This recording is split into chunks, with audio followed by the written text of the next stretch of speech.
So far in our series on probability, we've used the number of favorable outcomes out of the number of possible outcomes to describe the chances of an event happening. But we can also use diagrams called Venn diagrams to group and represent these probabilities. Here's a Venn diagram representing a set of animals. A set is just a collection of things that have something in common. For example, all animals have something in common. They breathe, they eat, they move, and so on. But a set of animals can be divided into smaller sets. Each smaller set is called a subset. A subset is a set that is completely contained within another set. For example, in the animal kingdom, the subsets are made up of mammals, birds, reptiles, amphibians, fish, and insects. Then again, each subset consists of its own members. For instance, the members of the subset for mammals includes humans, monkeys, cats, rabbits, and many other types of mammals. If we put each subset into a circle and label it so that all the circles together represent the total possible number of subsets that make up the bigger set, we have a very simple Venn diagram. In this lesson, we're going to use Venn diagrams to continue our exploration of probability. By the end of this lesson, you should be able to represent a probability with a Venn diagram, identify the sample space of an experiment, describe what an event space is, and use Venn diagrams to help solve problems. Earlier, we decided to have a bit of fun and see how I could use hula hoops and beanbags to represent Venn diagrams in probability. As you can see, Refila is standing in a doorway with her back to the room, and she's going to throw a beanbag over her shoulder into the room. The idea is that we want the beanbag to land in the hula hoop. That's what we call our favorable outcome. So let's see where the beanbag lands. Okay, so it landed out of the circle this time. When the beanbag is thrown, it has to land somewhere in the room. It could have landed here, or here, or here. So the whole rectangular floor represents all the possible outcomes. In probability theory, when we represent all the possible outcomes visually like this, we call the space that represents all the possible outcomes the sample space. So the sample space is the set of all possible outcomes. Now, two possible things could have happened when the beanbag was thrown into the room. It could have landed in the circle, it could have landed outside the circle. When we're working with probability, we call the things that could happen events. In other words, an event is a description of an outcome from an experiment. In this experiment, there were two possible events. Let's look at them. The beanbag could have landed outside the circle, and it could have landed inside the circle. We'll call it in the circle even if it touched a line. I wanted it to land in the circle, so the event of it landing inside the circle would have been the favorable outcome. We tried the experiment again, but this time Refila placed two hula hoops in the room. Now there is another possible outcome. The beanbag could land in here, or outside both of the circles. So there are three possible outcomes. The event I want to happen is for the beanbag to land inside a hoop, any hoop. So I've created two ways in which the favorable event could occur. The beanbag could land in the space inside either of the two hoops. We talk about this space as the event space. The event space is the set of all the favorable outcomes. As we've just seen, there are two ways of getting a favorable outcome, or of the beanbag landing in the event space in each trial. So here we see that the event space is a subset of the sample space. If the beanbag lands inside one of the circles, it's still landing somewhere in the room. And landing in the room is the sample space, the set of all possible outcomes. I used the beanbag and the hula hoops to show you what Venn diagrams look like. I didn't actually explore the chances the beanbag had of landing in or out of the hoops. Now let's look at another situation that we can represent with a Venn diagram. It's a simple game with coins played by 2 or more people. Everyone in the group flips 2 coins, and if you flip 2 tails, you lose. Understandably, no one wants to get a tails and a tails. What is the sample space, the set of all possible outcomes in this game? Let's work out all the possible outcomes. You could get heads and heads, or heads and tails, or tails and heads, or of course 2 tails. So we have 4 possible outcomes, and therefore we have a sample space of 4.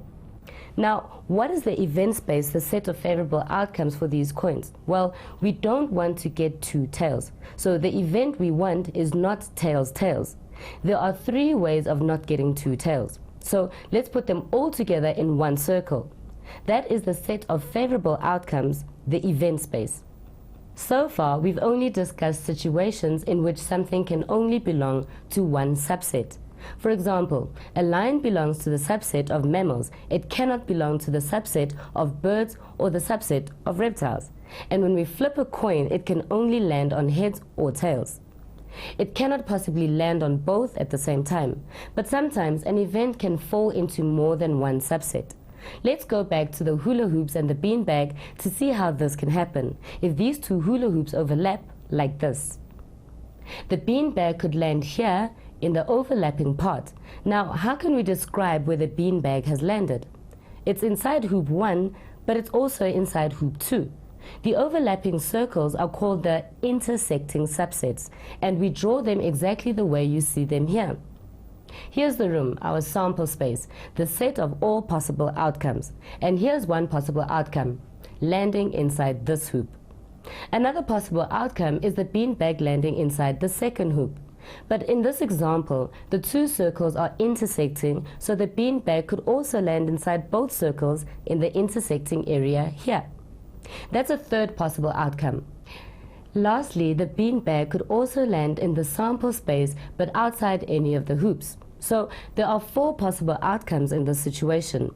This is how we can represent possible outcomes and favorable outcomes using a Venn diagram with a sample space and event spaces. The event spaces can be separate or they can intersect. Now let's solve a problem using a Venn diagram to help us. Gerard helped Refilwe out with a Venn diagram for something she had to do at school. Let's go and see what they're up to. What's up? I'm totally confused about these lists I'm working on. Mr. Sithole is working out the afternoon timetable for the school.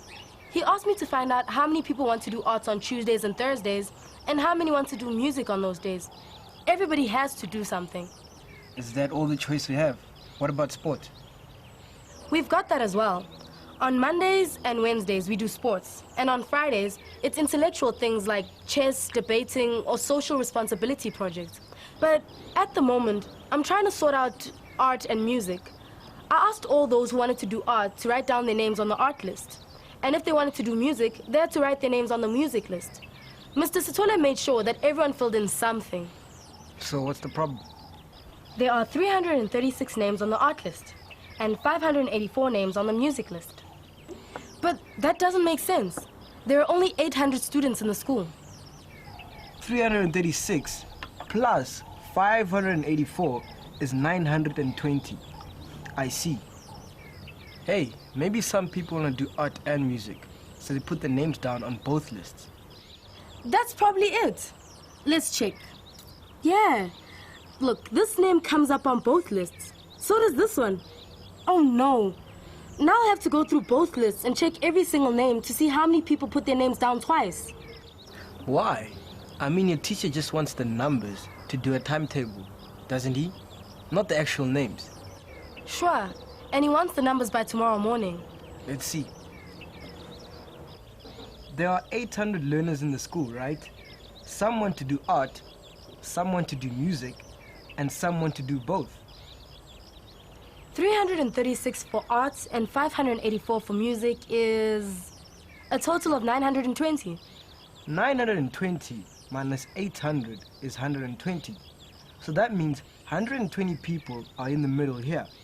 They want to do art and music. But if 120 people are doing both, we must take those 120 out of this part of the art circle and out of this part of the music circle. We want this part to show people who only want to do art. Okay, so that's 336 minus 120, which is 216. And in this part, we want people who only want to do music. That's 584 minus 120. That's 464. So there you are. Those are the numbers you have to hand in. Let's look at that diagram again. It's a great example of a Venn diagram with intersecting subsets. Here's a subset of the people who only want to do art, 216. This subset of 464 is of people who only want to do music. And this area shows that there are 120 people who want to do both. That accounts for 800 students. It's very important to notice that altogether the numbers must add up to the total sample space. They cannot come to more than the sample space. Now, let's calculate a probability using the Venn diagram. Let's suppose the school allows learners to do both music and art if they want to. What's the probability that if I walk into this school, the first learner I talk to does both art and music? We can use the probability ratio we've used before, the number of favorable outcomes out of the total number of possible outcomes. In Venn diagram terms, that's the event space out of the sample space. The event space, or the number of favorable outcomes, those who are doing both art and music, is 120. The sample space is 800. 40 goes into 120 3 times, and 40 goes into 800 20 times. So 3 out of every 20 learners do both art and music. As a percentage, that's 15% of the learners. So there's a 15% chance that the first person I meet does both art and music. Let's look at what we've learned about Venn diagrams again. Venn diagrams help us represent data visually, and they're made up of sets and subsets. A set is a collection of things which have something in common. A subset is a set completely contained within another set. The set of all possible outcomes is normally represented by a rectangle and is called the sample space. An event is a description of an outcome from an experiment and is represented as a set. An event space is the set of favorable outcomes and is always a subset of the sample space. Finally, we saw that subsets can intersect. Now it's your turn with today's task. 20 learners are asked what social responsibility activities they prefer to do. They can raise money for a charity, play with the children at an orphanage, and entertain the aged at a retirement home. This Venn diagram shows the results. Explain what the number in each part of the Venn diagram represents. What percentage of all the learners want to raise money? And if we choose one learner at random, what is the probability that they will be visiting the orphanage? Have fun with the task, and I'll see you next time.